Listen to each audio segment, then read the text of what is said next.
Just going to ask how your injuries were, but I've got no idea. Maxi, come back in? No, Maxi won't be fit. Okay.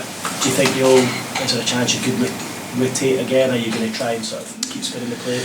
Yeah, I'll probably assess the squad, see how everyone is physically. I think the big thing for me in this period of games we've had is trying to pick players that I feel are 100% fit and not take chances with players. If I have a squad or a player in a position that I have a choice between two, I'll always pick the more fit player or what I consider to be fresher or fitter. So try and get those decisions right, because certainly physically we're going to need to be good. This is going to be a tough game.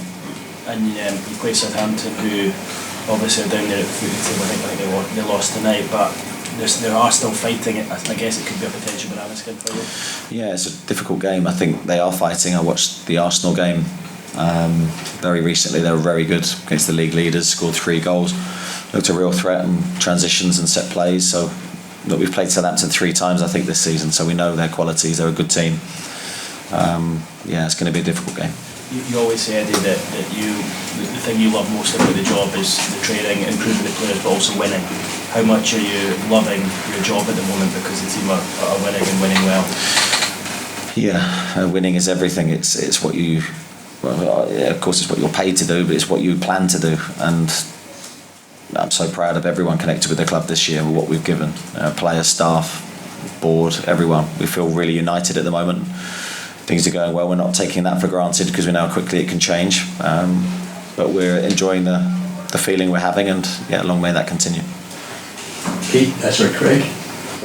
Eddie, the more we've seen of Alexander Isak, comparisons being drawn, and one tonight being drawn was Thierry Henry, and certainly when you look back at his finishes on Sunday, you are Henry-like. Can you see that? Yeah, I can. Yeah, I can see the comparisons there. I think everyone is different. There's no 2 players that are the same, but I do think he has some of the characteristics that Thierry had. Certainly got the speed and a similar build and frame. The footwork for the assist tonight was truly remarkable, really, and I think he's got a lot of potential to improve and get better. So great start for him here.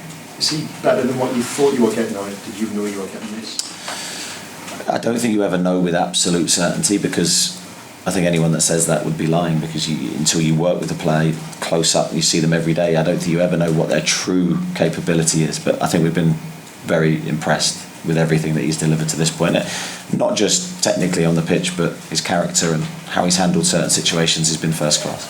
And what do you do now on Sunday? The last time Callum scored 2, you left him out. Alex scored 2 on Sunday, you left him out. It's a dangerous number to score. It does seem that way, doesn't it? I don't know at this moment in time. It's too early to say. I need to watch more of Southampton and then I'll make my decision. Miles, how far is Maximin away, do you think? You said he's not available for Sunday. Yeah, he won't be available for Sunday. Maybe the game after, but no guarantee at this moment. Yeah, did you see him having some kind of role between now and the end of the season? I certainly hope he'd be fit before the end of the season, but with hamstring injuries, there's always that element of doubt. He's not had a setback. He just needs to build his fitness levels up and make sure he's fully fit before he comes back. Scott, have you ever had a time in your career, Eddie, where you've had so many attacking players in such good form, where it kind of feels like whoever you put on the pitch at the minute is doing the business for you and scoring or creating kind of?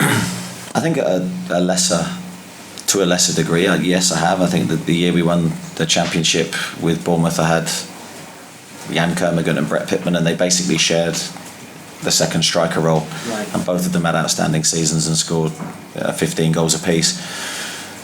And I sort of had to balance their roles. Jan was in his 30s at that moment.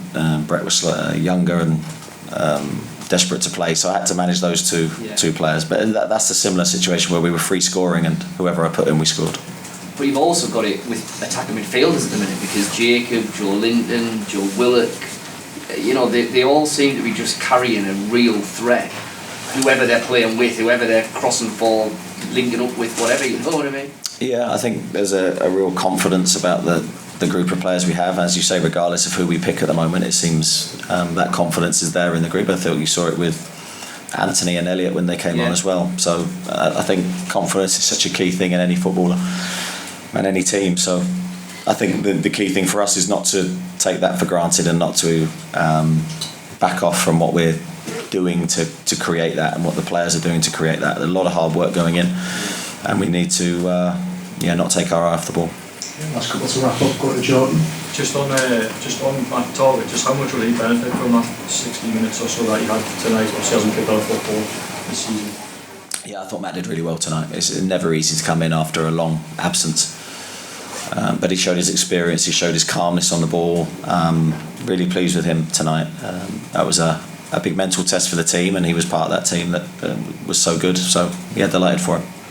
Okay, thanks everybody. Thank you. Thanks very much. Eddie. Appreciate it.